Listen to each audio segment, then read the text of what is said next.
This will not be a full-on motovlog. It's gonna be more like a day in the life of a normal suburban mom who also rides scooters, but I am gonna talk on the scooter to some degree. I'll be talking on my way to work. I'll talk to you at lunch. I'll take a stroll downtown, and I'll talk to you after work. All these different elements of scooter riding that have happened for me, whether when I was new and considering it versus what's going on, later in this scooter riding journey, about who rides a scooter. Now, what I will promise you is that I will not do food montages. And if you'll notice, I did not do a waking up like I go to bed with makeup on kind of moment. So it's a day of the life, but a little cut down and edited to be relevant to you scooter lovers. When I first started talking about possibly going to a class and maybe buying a scooter and all this, I don't know, I really didn't have anyone in my social circle that was like, yes, that sounds like a great idea. It was more like, are you insane? With the drivers around here, is that what you really want to do? It just kind of made me feel like I was crazy, but it's not. I knew that. I could reconcile that in my head. And I was like, you know what? I'm going to go take the class just to see. And then I took the class, and it wasn't as bad as I thought, but it wasn't as thrilling as I had hoped. But I still had this overarching goal to be like, I don't have to live my life in a car. Pull to work, I'd been riding a bicycle to work for some period of time. It was a little much for day to day, and then heat of summer and all of that. It was 8 miles in a car, and then the bike route to make sure I didn't get squished was somewhere between 11 and 13 miles, depending on whether I was coming or going. But I got on an electric kick scooter, thought, okay, maybe there's alternatives, and that's kind of what got me thinking outside of what I would normally have considered. My friends thought I was crazy, but I'm like, I don't feel like, parts of the world that have so many scooters dominating their streets, are all of them crazy? No. I was willing to at least give it a try. I didn't expect it to be fun. So here we are. So there's that initial, if you're not living around other people that ride scooters, you're looked at as crazy. And guess what? You're not.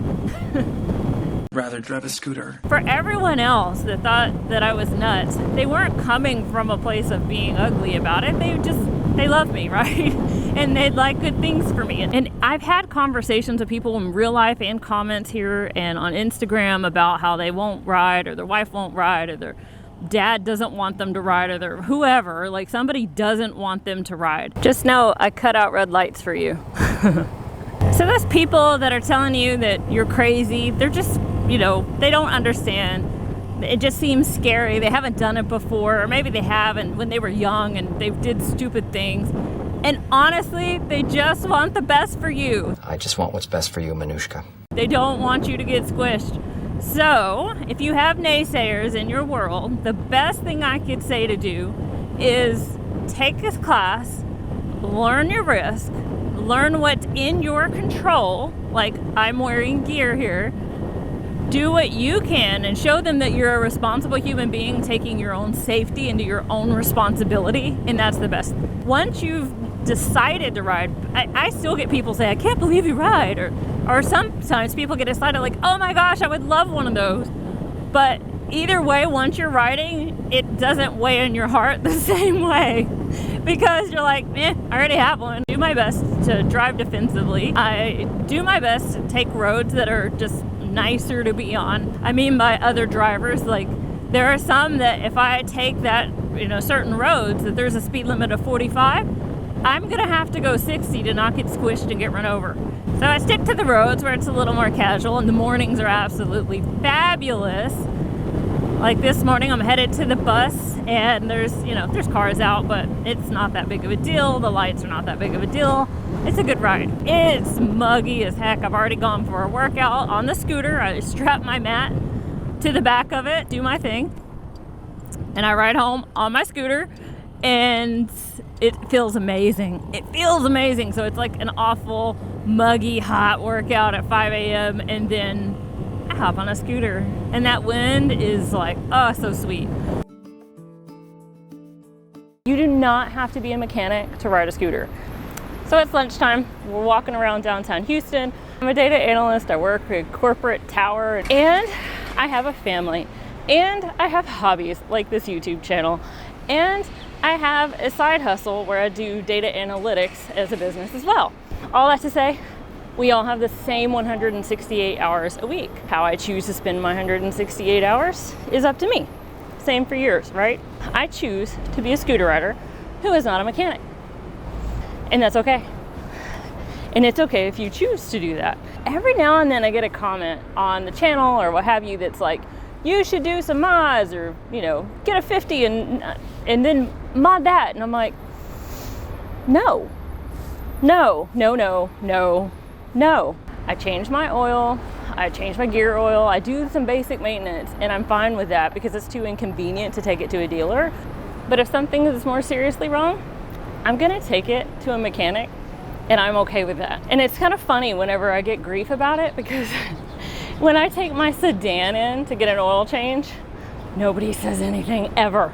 If I call a contractor to come to the house, nobody says anything to me. When I decide to do a tile floor job in the kitchen, nobody says anything.